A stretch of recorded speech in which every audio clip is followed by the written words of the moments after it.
ఆవిష్కరణకు ఎంతో త్యాగపూరితమైనటువంటి పాత్ర నిర్వర్తించి సత్యశీలిగా అన్నమాటకు కట్టుబడినటువంటి ఎన్ని నష్టాలు కష్టాలు వచ్చినా సరే తెలంగాణ ఇస్తానన్న మాటను నిలబెట్టుకున్నటువంటి ఒక గొప్ప మానవతామూర్తి తెలంగాణ అభిమాని సోనియా గాంధీ గారి జన్మదిన పర్వాన వారికి నా తరపున మా భారత కమ్యూనిస్ట్ పార్టీ తరపున వారికి జన్మదిన శుభాకాంక్షలు ఘనంగా తెలియజేస్తా ఉన్నాను.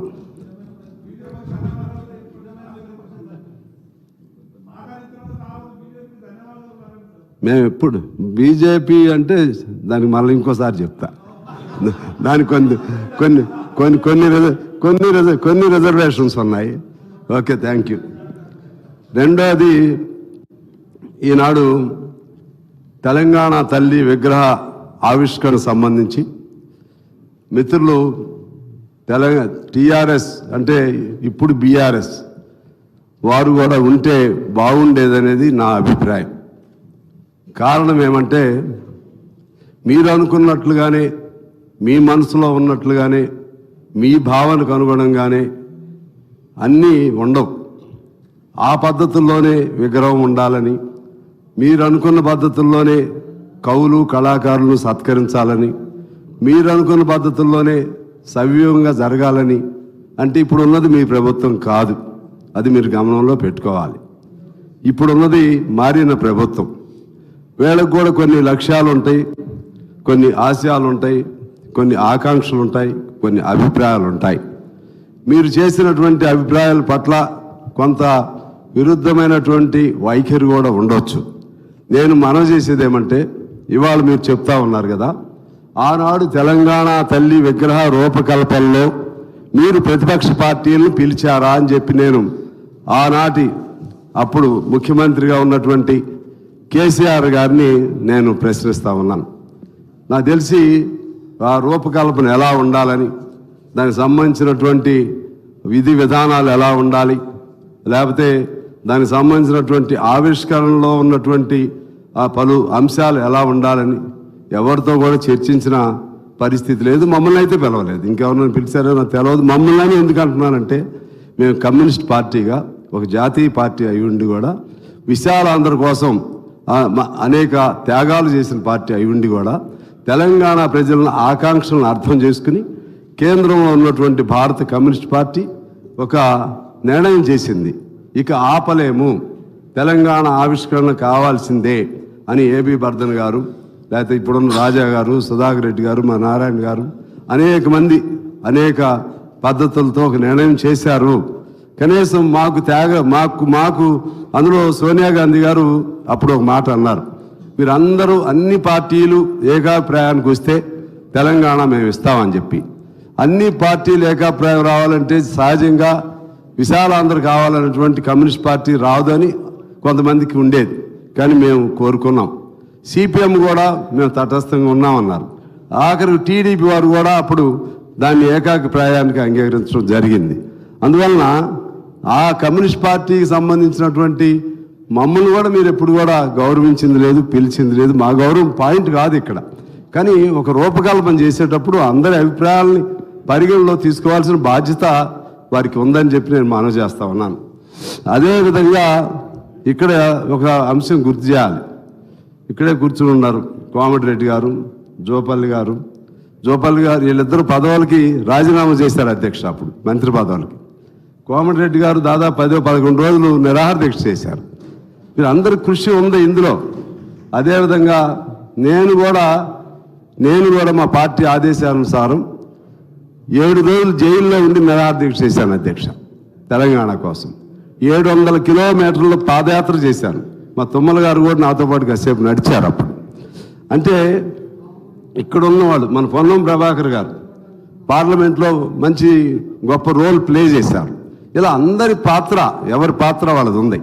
సకల జనుల సమ్మెకి సంబంధించి జయశంకర్ గారు, లేకపోతే కోదండరామ్ గారు, ఇంకా అనేక మంది త్యాగధనులు అనేక మంది అనేక పద్ధతుల్లో కృషి చేశారు.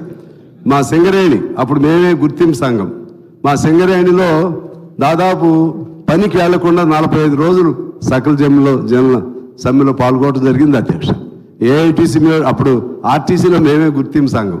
ఆ విధంగా అందరం కలిసి చేశాం. అందరం కలిసి చేస్తేనే ఆనాడు తెలంగాణ సాకారమైంది. సాకారం అవటంలో సోనియా గాంధీ గారు భిన్నాభిప్రాయంతో ఉండి లేకపోతే కుత్సితమైనటువంటి ఆలోచన చేస్తే తెలంగాణనే వచ్చేది కాదు. అందువలన ఈ సందర్భంగా ఈ ఒక్కరోజు ముఖ్యమంత్రి గారు చెప్పినట్లుగా భేషజాలు లేకపోతే భిన్నాభిప్రాయాలు ప్రక్కన పెట్టుకుని అందరూ ఒక తాటి మీద ఉంటేనే తెలంగాణ పట్ల, తెలంగాణ తల్లి పట్ల మనకి గౌరవం ఉన్నట్లుగా అర్థమవుతుందని నేను మనవి చేస్తున్నాను. లేకపోతే రాజకీయ కోణంతో తెలంగాణ తల్లిని కూడా వివాదాస్పదం చేస్తే చరిత్ర మనల్ని క్షమించదు అని చెప్పి నేను మనవి చేస్తా ఉన్నాను. అదే సందర్భంలో ఇక్కడ ఇంకొక మాట చెప్పి నేను సెలవు తీసుకుంటాను అధ్యక్ష. ఈ తెలంగాణ ఇప్పుడు జరిగినటువంటి మలిదశ తెలంగాణలో విద్యార్థులు అనేక మంది ప్రాణత్యాగాలు చేశారు, యువకులు అనేక మంది ప్రాణత్యాగాలు చేశారు. అనేక మంది పైన 100 కేసులు ఉన్నాయి. మా విద్యార్థి నాయకుడు స్టాలిన్ అనే అబ్బాయి మీద 250 కేసులు ఉన్నాయి. అందరూ త్యాగాలు చేశారు మలిదశ ఉద్యమంలో. కేసీఆర్ గారి నాయకత్వాన్ని కోదండరామ్ గారు కూడా అంగీకరించారు, తప్పేం లేదు. అప్పుడున్న పరిస్థితుల్లో అంగీకరించడం జరిగింది. కానీ దాన్ని చూసి ఇంతమంది ఈ త్యాగాలన్నీ తను ఒక్కరే అనే భావనతో ఎవరున్నా సరే మహాత్మా గాంధీయే నేను ఒక్కడిని ఎప్పుడు చెప్పడం, కానీ ఆ భావన ఉండకూడదని చెప్పిన వారికి మనం చేస్తూ ఉన్నాను. దీనికంటే మూలం ఆనాడు వీరోచిత తెలంగాణ సాయుధ పోరాటం, తెలంగాణ రైతాంగ సాయుధ పోరాటం జరిపిన విషయాన్ని కూడా మీకు గుర్తు చేస్తున్నాను అధ్యక్ష. ఆనాడు 4,500 మంది మరణించారు, అది కూడా నేను గుర్తు చేస్తున్నాను. దానికి పిలిపించినటువంటి మగ్దుం మొహిద్దీన్, బద్దం ఎల్లారెడ్డి, రావి నారాయణ రెడ్డి, ఇటువంటి గొప్ప యోధులు, సాకలి ఐలమ్మ, దొడ్డి కొమరయ్య, వీళ్ళందరూ కూడా కమ్యూనిస్టు యోధులే. వాళ్ళందరి పేర్లతోనే మీరు విచారణ చేస్తూ ఉంటారు. వారందరి త్యాగాలతో ఆనాడు హైదరాబాద్ సంస్థానం నుంచి తెలంగాణ విముక్తి జరిగింది. ఆ తర్వాత అందరి కృషితో, కోర్స్ మీరు లీడర్ కావచ్చు, కానీ అందరి కృషి ఉంది, అన్ని పార్టీల కృషి ఉన్నాయి. అందరితో ఆనాడు హైదరాబాద్ నుంచి మన తెలంగాణ విముక్తి చెందింది.